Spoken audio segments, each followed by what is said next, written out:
And many of us are proud to say that our children do not speak Igbo. Now, languages are really wonderful. I think the more languages one can speak, the better. I personally would like to learn Hausa. I've always loved the music of the language. But the truth is that children can learn as many languages as we expose them to. But what is happening in Igbo land is not about whether children can learn languages or not. It is the result of the lack of value for what is ours. We do not value what is ours. And this lack of value is also reflected even in the contemporary Igbo practice of giving strange names to our children.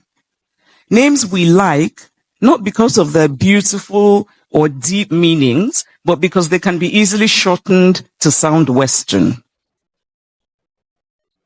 Cassie, Zara, Jida. Unana Zaeli afane nwere synod.